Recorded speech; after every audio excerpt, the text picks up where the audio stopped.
Tusen takk. I thank you so much for having me, for inviting me, and thanks to Annika and all of you having me. And next time I speak Norwegian, but now it will be English. I pick up words, so I see it's feasible, but for the moment, why did I really look for being invited to Norway? I know the topic is well-being, and I should talk about the global aspects, but Norway is close to my heart because if I think of my personal well-being, the best memories of a child and well-being come from Norway, because my parents had a friend who worked at the Oslo University, and he had a cabin north of Oslo, Hønefoss, and on the lake of Øyangen. And that's where we spent the most beautiful holidays. Nobody around, nature, we children could do what we want. We had a rowing boat, and this was, for a child, pure well-being. Blowbears all day, rowing what we do, nobody else, we did what we wanted. This was well-being for a child. So my memories to Norway are, I was really well here. Thank you for having me.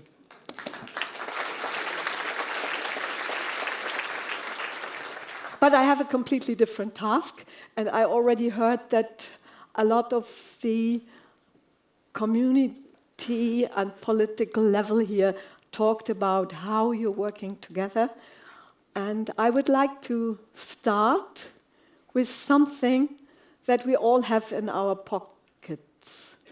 I think you know what that is. Yes. Yes. Do you do? Bluetooth. Bluetooth, we recognize the brand, we know it, but do you also recognize the letters in Bluetooth? It's a B and an H. It's for Harald Blåtand. The Bluetooth technology is named after the 10th century Viking king, Harald Bluetooth, who unified Denmark and Norway, and this fact is mirrored by the technology's ability to connect. Because the Bluetooth logo that you all know is merging together the H rune for Hagel and the B for Blåtand or Bluetooth. So the industry leaders of Intel, Ericsson, and Nokia met, and they said, okay, we're trying to have wireless technology to connect. And while they were doing that, they said, oh, we need an intermediate name for our project. And one of them said, okay, let's take just as an intermediate name Bluetooth, because King Bluetooth was famous for uniting Scandinavia, so it's what we want to do, connectivity. Okay, you know, with temporary things, what happens? You put them in your house and say, I will change, and they stay forever. That happens to Bluetooth. Bluetooth was intended just to be a placeholder for later on being called radio wire, PAN or something.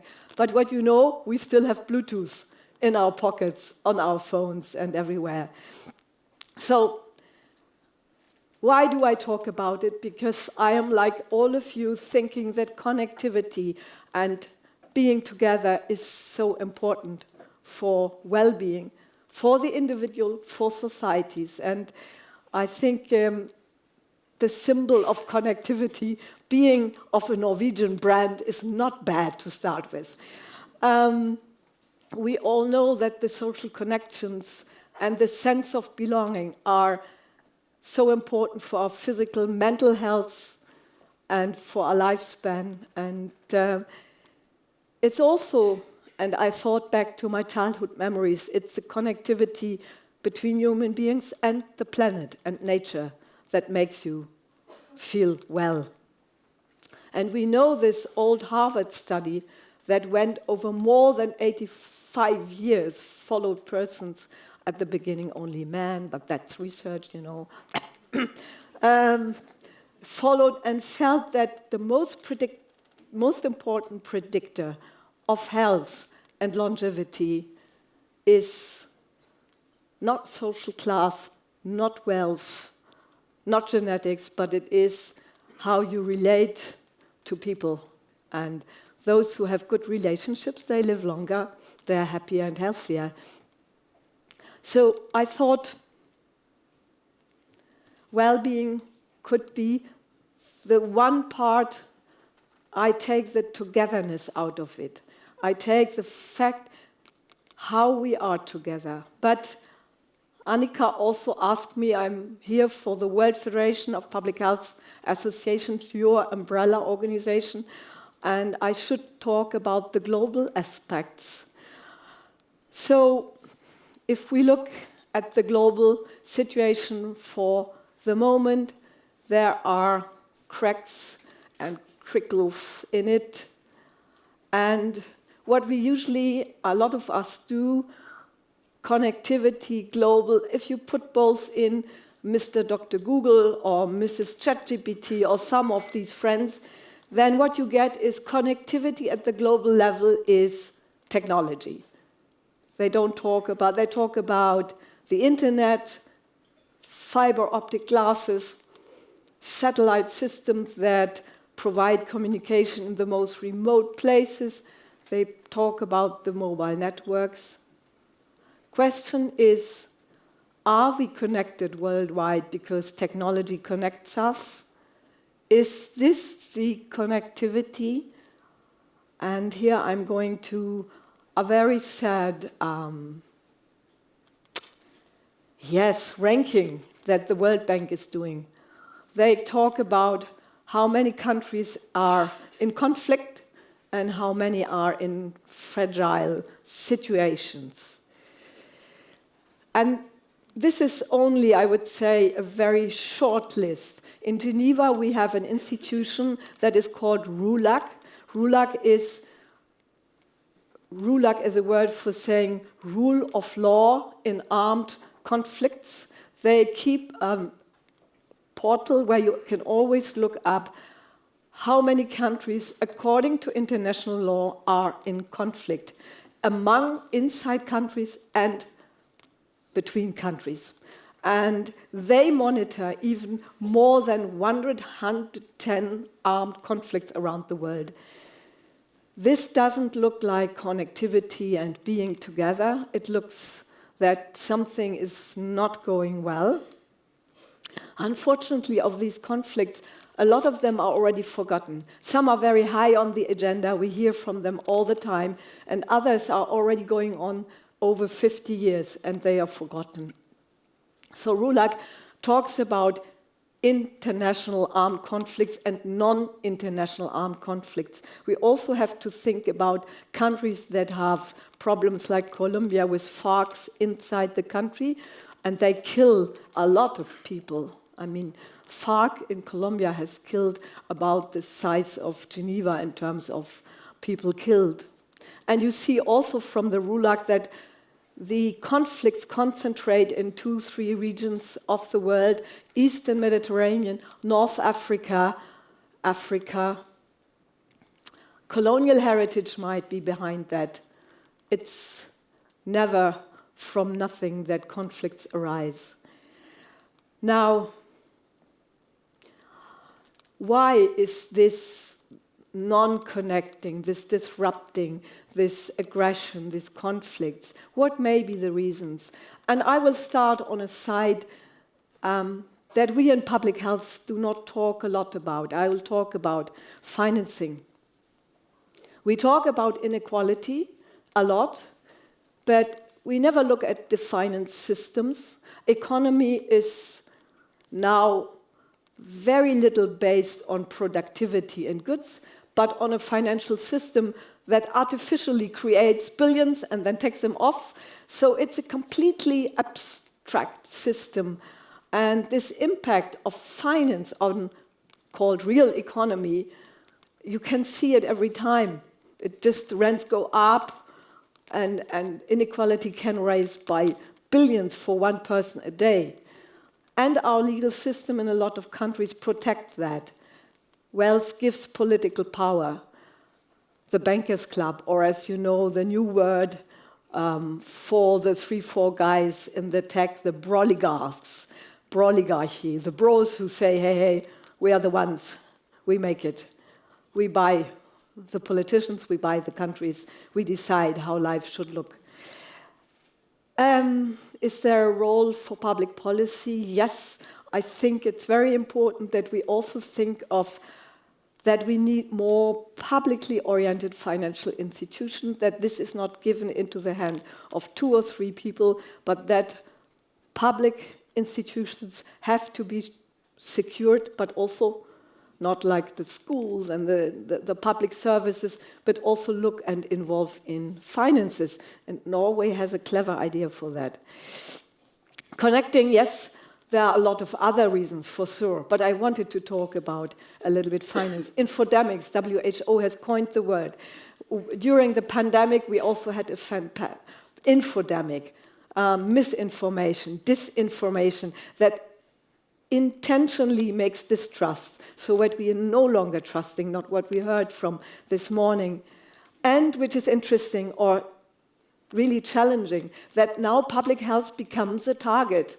We always thought that if we say health, everybody agrees and says, yes, we want to live healthy. But it's no longer the case. Health is politicized. Think about the vaccination discussion. Think about what the health minister in the US is claiming. It is really splitting and using health as a factor to split instead of unifying. And I have to say that right-wing political movements use this splitting very nicely by saying, we are solidary, but with those, not with the others. And that's where splitting starts. Always split people, and then you will start seeing that the connectivity and this togetherness is difficult. So, this all creates a feeling of, there is an acronym called VUCA. It comes from the 80s of last century. VUCA stands for volatility, uncertainty, complexity, ambiguity. If people start to feel it's all too fast, it's very complex, then they will go to simple solutions. Then they will think that someone should take care of me. And this is so bad for our mental health. Think of these things. They always exist. Uncertainty is there. Nobody of us can tell what happens to me tomorrow. Uncertainty is part of our life.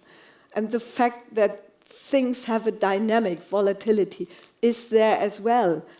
And things are complex. Whatever you look at, it's never as easy as it looks at the first glance. As researchers, we know that. Ambiguity, yes. Reality is hazy. It's not always what they think. There are possibilities of misreading the reality. And there are different meanings. We use different words. This always exists, but I'll come to that at the end. I was asked to talk about, Annika gave me tasks, what Norway could do. And I was in Norway in New York. I was at the UN General Assembly at the beginning of September, and Norway is there. And we had a side event in the Sjömanskirken in downtown Manhattan on AMR and NCDs, and the health minister was there. And I felt like, wow, I'm already in Norway. I'll be going very soon. But this small little church in the middle of Manhattan feels like very much Norway. So what can Norway do? Or what does Norway already? I would start there. Very interestingly, in the global health level, Norway was leading. Very first one to have a strategy on NCDs, a comprehensive white paper in 2012, the first country to have a strategy on global health. And, well, we in Switzerland tried to do the same, following Norway, but ours, as compared in a study, was not as political and not as straightforward as yours. There is what we look at as an example. I talked about finances. Not a lot of countries who get a lot of money out of oil put it in a pension fund. A lot of African countries do have resources. and they don't put it in a public fund, the oil-funded, hope that is right color. That's something I think we always have to think, put into future generations what you have now. It's something Norway has done and other countries haven't, even though they could have the means and the resources. Norway is a global health leader, believe me or not. And it is interesting, and that's a little point I want to make at the end, that sometimes small nations, if I say small, it's population-wise up to 10 millions, are very frequently unique contributors to global affairs. I'm very much at WHO, and you see suddenly the small country of Costa Rica or Norway coming up with, and if we try to make side events, we ask the missions of the small countries, because you can do easier with them. They have models of governance, they can be mediators between the big forces. They are more flexible, they are more adaptable because small units, and they can do specialized diplomacy, health diplomacy as well. And I think their small size, only relative small, small size is giving a more human-focused way of governance. You're closer to the people. We have seen here the commune, the region, you know each other, you know who is who. There are plus and minuses for that, but it's something. Small countries are sometimes, if you look at these beyond under 10 million, a lot of them have lower inequality. They score high on the Human Development Index. They have strategic alliances. There are small states alliances, and they have more tendency, because they're close, for direct citizen engagement. Not everyone needs to do it like Switzerland to vote all the time. This is not really patient engagement, because at the long run, myself, I'm only voting from time to time, so participation rates lower. 30 is not really, but we try to be closer. Norway is connected. Norway is not, it's very interesting. It is connected very strongly. It's a member of NATO, of the UN, the European Free Trade Organization, the Council of Europe, Antarctic Treaty, in the European Economic, you are in the World Trade Organization, you are in OECD.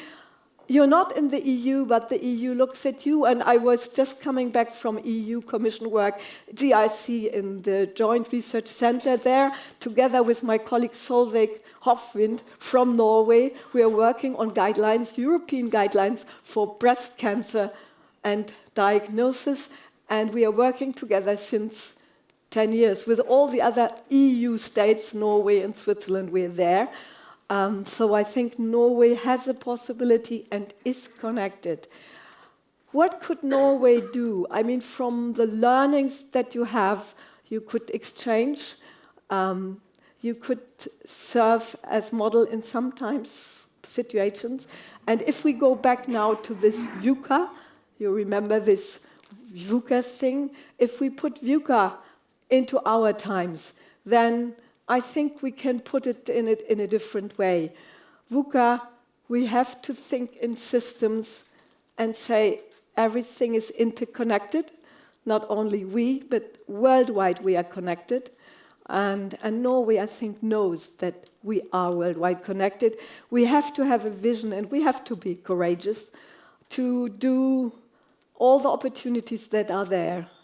If we work with young people, if you see there is a possibility, we have to have understanding of our actions, the possibilities that can, follow from one action somewhere else in the world, and we have to be adaptable. I think this is also something we put into our new VUCA. And at the end, I would like to say that here I feel a very strong sense of connectivity, listening to the young people, listening to the really, really emotional opening. And I would like to quote old German writer, poet called Friedrich Hölderlin. Hölderlin has said something that I think is very true. Where danger is, then the saving powers will grow as well. And that's what I wish for all of us, that we will together have growing powers to solve things that seem dangerous for us. Thank you very much.